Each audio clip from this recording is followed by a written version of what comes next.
Guillaume Durand, bonjour. Bonjour. Vous êtes maître de conférence en philosophie à l'Université de Nantes, vous êtes un des responsables du master éthique et vous avez rapporté dans le cadre du programme Data Santé vos réflexions, vos recherches en bioéthique. Alors l'éthique c'est un territoire assez vaste en philosophie qu'on ne va pas explorer tout à fait dans cette conversation, mais peut-être que vous pouvez nous présenter cette région plus précise de ce qu'on appelle l'éthique, à savoir la bioéthique. Est-ce que vous pouvez nous décrire ce qu'est la bioéthique?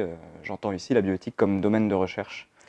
Alors la bioéthique, comme son nom l'indique, c'est un terme assez récent qui est né dans les années, qui est apparu dans les années 70 aux États-Unis, pour parler de, comment dire, pour regrouper toutes les recherches sur l'éthique, mais l'éthique autour du vivant, des sciences de la santé et du vivant, donc liées au progrès aussi des sciences et des techniques autour de la vie et du vivant. Donc la bioéthique, voilà, c'est l'éthique de la vie, l'éthique du vivant.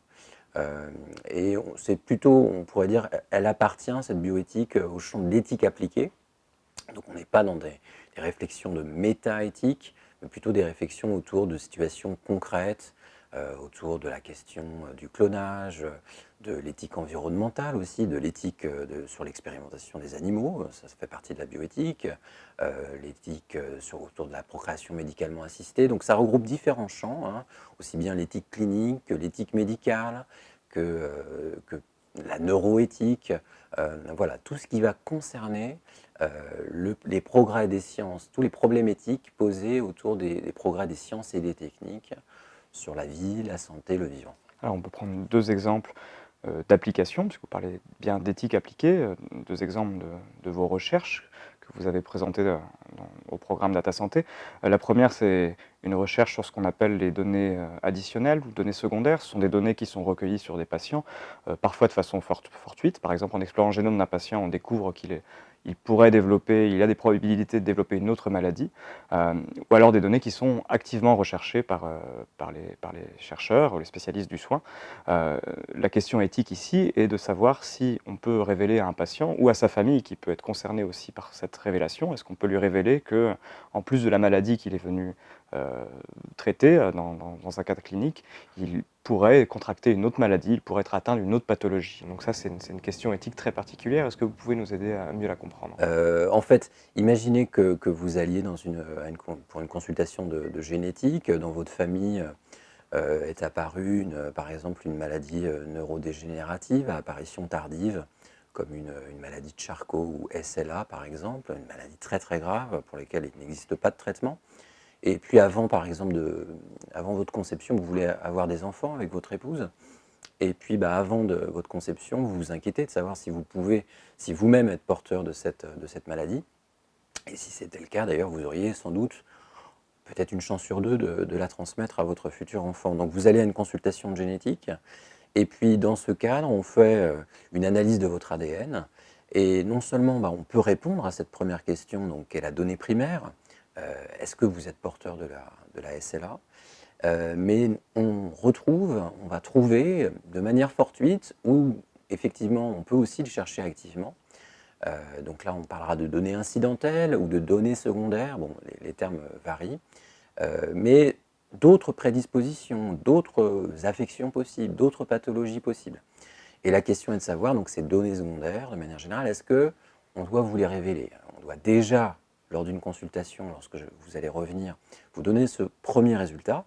Et puis la question, est-ce que donc on en profite? Est-ce qu'on vous a demandé votre consentement avant pour savoir si on pouvait rechercher? Et est-ce qu'on voilà, on va vous révéler tout ça? Quel est le moment le plus propice? Est-ce que vous voyez? Alors ça va poser plein de questions éthiques, à savoir d'abord le respect de l'autonomie du patient. C'est-à-dire, est-ce que vous êtes capable, lors de cette première consultation génétique par exemple, de bien comprendre toutes les conséquences de votre décision sur est-ce que vous souhaitez qu'on recherche et qu'on vous délivre des informations sur ces données secondaires? Est-ce que vous subissez aussi des contraintes, par exemple? Je ne sais pas, si vous venez avec votre épouse, est-ce qu'elle est là, ou votre époux, et qui vous dit bah oui, tu devrais, etc. Ou même le médecin peut aussi exercer des influences.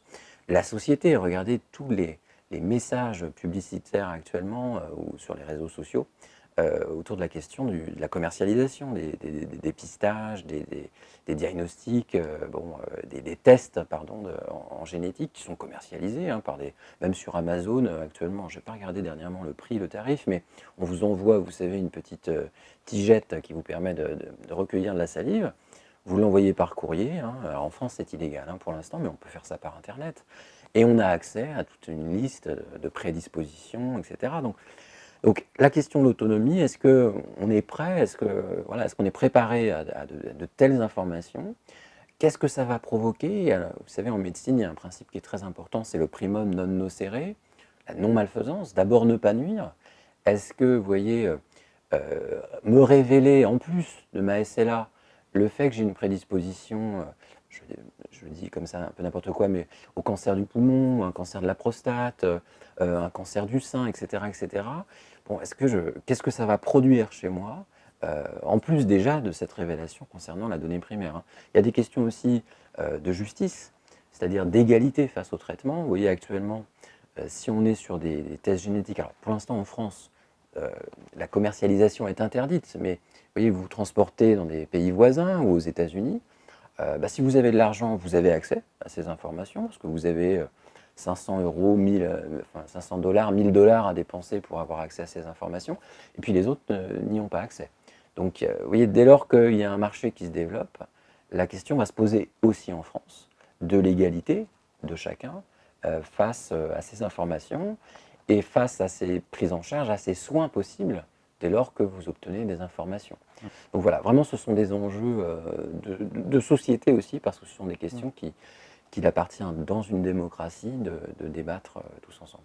Et on comprend, votre rôle, ce n'est pas d'apporter des réponses très claires et de dire quoi faire sur ces questions, c'est d'abord déjà de bien poser la question, de bien délimiter le cadre, de bien voir ce qui s'y joue finalement. Oui. Comment vous pouvez présenter finalement le rôle d'un maître de conférence en philosophie sur ces questions éthiques?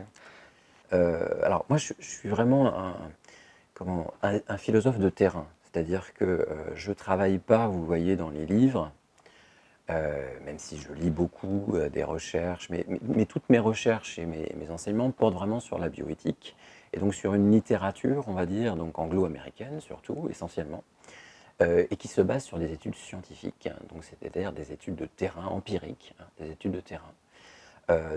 Et donc moi-même, je vais voir des patients, je vais voir des médecins, des soignants, et on essaie d'établir des études quantitatives, qualitatives, sur la base d'entretiens, de questionnaires, etc. Donc en tant que philosophe, et tout à l'heure on parlait de bioéthique, vous voyez, la bioéthique, elle est pluridisciplinaire.